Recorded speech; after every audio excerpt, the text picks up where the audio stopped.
At 10 o'clock, we got Boise State, who's 1-0, traveling number 7, Oregon, who's also 1-0. Oregon favored by 19.5 on Peacock in what is one of the weird weeks where I'm actually excited for some 10 o'clock games. Normally, that's like the kind where I'm like, hey, let's go, baby. We can just leave and, like, I don't know, hang out after the game. I mean, like, after the 7 o'clock games, who cares? Who cares about football at that point?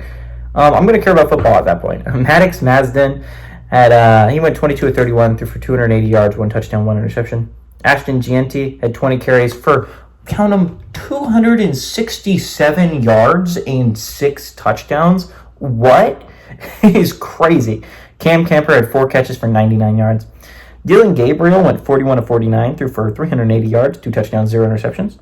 Jordan James had 15 carries for 95 yards and a touchdown, and Terrence Ferguson had 7 catches for 87 yards. Boise State is 3-0 against Oregon all time. It's like one of those weird ones, right? Like I was talking about it earlier.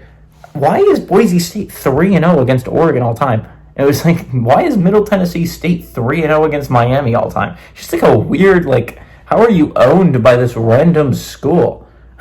It just is weird.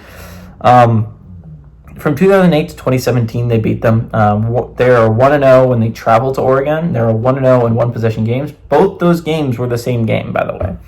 The game at Oregon was a one-possessioner. No game has been decided by more than 11, so it's been close affairs all 3 times that Boise State has beaten Oregon. You would assume that they were close. Oregon has a chance to beat Boise State for the first time in their history, which is crazy. We need to talk about both these teams, and I think both these teams had very concerning week 1 performances. Boise State's offense was clicking on all cylinders, right? Ashton Gianti's a beast. Obviously, 200.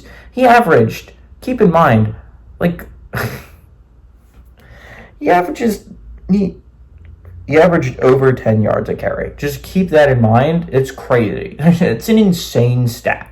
Averaging over 10 yards every time you carry a football is crazy. No one does that. And 6 touchdowns in a football game is even crazier. But on the other side of things, they put up 56 points. Georgia Southern put up 45. You have defensive concerns if you're Boise State. I have concern about Oregon simply because I think they only put up 24 points. How do you only put up 24 points when Dylan Gabriel passes for 380? You've got to put up more points than that. Like, you have to put up more points than 24. Jesus, guys, come on. Put up more than 24 points. And they had a close game against Idaho. So there's concern. If you play as poorly as you did against Idaho, against Boise State, you will be losing this football game if you're Oregon. I think that was a wake-up call for a lot of Ducks out there. I think that was a wake-up call. I think they're going to be better this week. I do think they're going to win.